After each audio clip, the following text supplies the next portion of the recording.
What's up guys, Sound Alchemist here, and today we are gonna look at the burning of Prospero through the eyes of the Space Wolves. So let us dive into this lore. The Space Wolves Legion is a legion like no other. Recruited from the strong-willed tribes of the Death World of Fenris, they are undisciplined, barbaric, and even uncouth in comparison to the other Legion Astartes. But in their innate savagery lies a strength that has moved mountains and burned worlds.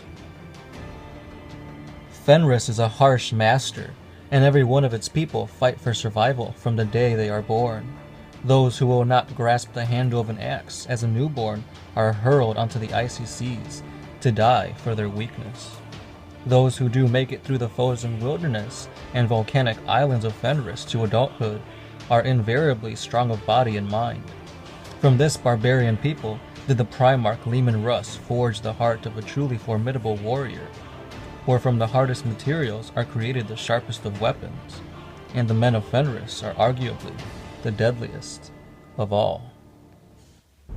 The Space Wolves left a red trail behind them as they carved their legend into the galaxy, and as the years slid past the warriors of Fenris, they became admired by their allies and feared by their foes.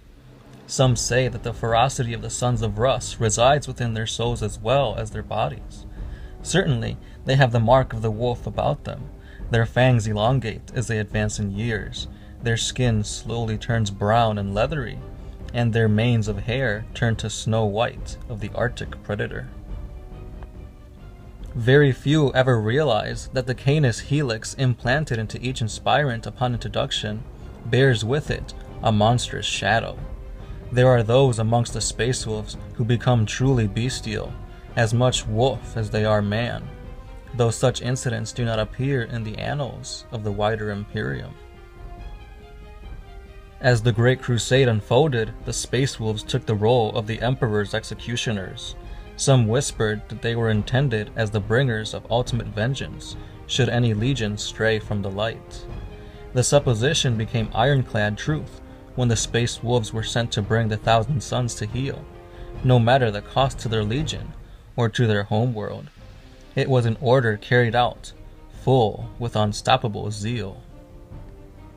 The Blood Claws, led to war by Guy Gor Fellhand at the time of the invasion of Prospero, are exemplars of the Space Wolf's way. Though they started their lives in the Legion Astartes as rivals for glory, the Blood Claws warriors have come to fight as one. Little battle, cant, is needed to coordinate their efforts, for they instinctively know how their brothers will react in any given situation. In many ways, their unity is their greatest strength. Lochor Hoodhorizon was the first of their number, and they once followed him just as a wolf pack follows its alpha. Upon Prospero, however, they took Guy Gor's lead in the wider battle. Lochor knew that the Fellhand spoke with the authority of Leman Russ himself, and swore to follow him into the heart of the Inferno if necessary.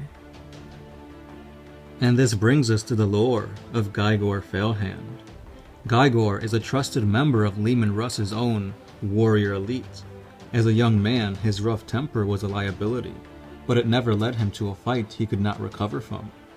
Maturing over the long decades of battle in the service of the Space Wolves, Guy Gor has learned to harness the fires within his heart, letting them flare only when his legion has need of them. Now the grizzled warrior Wolfguard is as much mentor as he is champion. Guy Gor has recently been sent by Russ to keep vigil over the legion's new recruits, usually impetuous youths that still cling to the glory-seeking mindset of Fenris's barbaric tribes. Having been through a similar journey himself, Guy Gor makes an excellent role model for these young hotheads, tempering their fire with their hard-won wisdom of 100 invasions. When the Space Wolf Legion received its orders to invade Prospero, Guy Gor made haste to seek audience with the Wolf King. He had fought alongside the Thousand Sons before, against the Oryx of Drogorn, and for a while they made exceptional allies. However, at a critical moment, Magnus ordered his Thousand Sons to withdraw, for he had uncovered the location of a cache of ancient artifacts on Drogorn's moon. He left in haste, reasoning the Space Wolves weren't able to carry the day alone. Though Magnus's prediction proved correct, a squadron of Orc aircraft no longer held at bay by the Thousand Sun Stormbirds killed every one of Guy Gor's pack, right in front of him.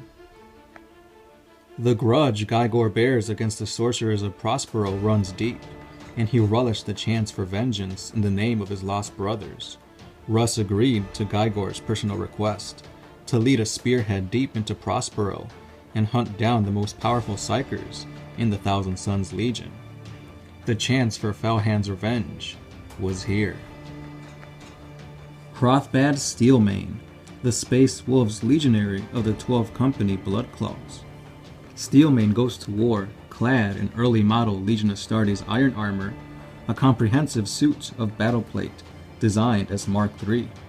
This armor is built around an extensive network of fiber bundles and servo motors that amplify its wearer's already prodigious strength, while also supporting thick plates of plasteel and ceramite.